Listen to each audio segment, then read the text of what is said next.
What's up, guys? Clox07 here.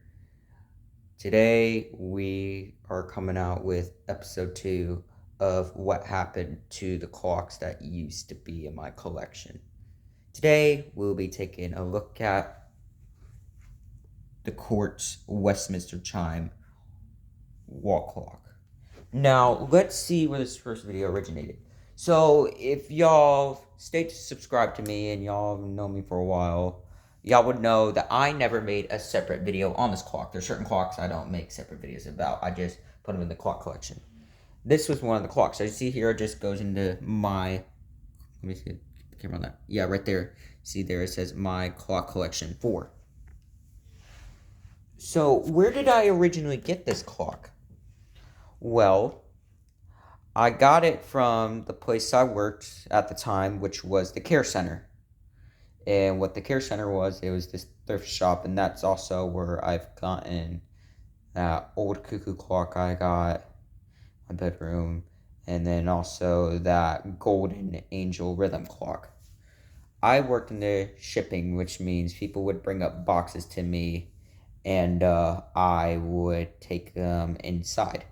I wouldn't never go into the store unless I was on lunch break. Because there were a few times, there were times where I was tempted where I had to save my money. Because there were people that would bring in grandfather clocks. Last time I went, they still had a Chinese Polaris grandfather clock. And it's really hard. Probably one of the most awesome finds I found there, if you also watch my channel, is there was a rhythm, what's called the organ player. I don't know what that is. So if Timeless Moments, if you're watching this, you're gonna have to remind me what it is again, or I'll just look at that comment. Anyways, back to this clock. So I was looking around at the Care Center, and I found this clock, and it was going over $20, which was a steal for most Westminster Chime clocks like that. Because even if they're battery operated, they still can cost a lot of money. Well, I got it, and when I did get it, I noticed right away there were so many things wrong with it. So if y'all look over here, you could see the pendulum is slightly bended. And it wasn't just the pendulum that was messed up too. It was also the hands of the movement was messed up. The wood was messed up. And, there was just a lot of things wrong with it. I even accidentally cut open my finger when I was trying to hang it up because one of the nails was poking out. So, and the Westminster Chime, it would go completely off the quarters. The movement was easy to move around, so it would screw up the hands.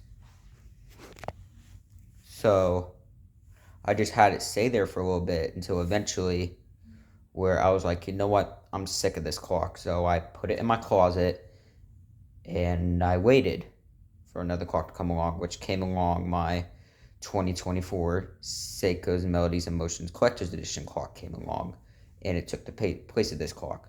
So where's this clock now? I hate to say it, but I had to throw it away. Now, before y'all get mad saying, oh, Clox07, why are you throwing away clocks? Throwing away clocks is a crime if you're a clock collector. You need to hear me out on this, alright? That clock was beyond repair. There was no way. I could have taken this to Foshi's Jewelers, which is, the local clock shop I go to, and they would have told me, they would have said, we can't fix this. This clock is, beyond damage.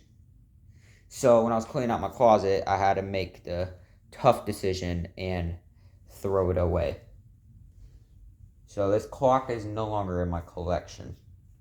And I don't think a lot of people notice this. Well, now they're going to notice it because I'm making a video about it.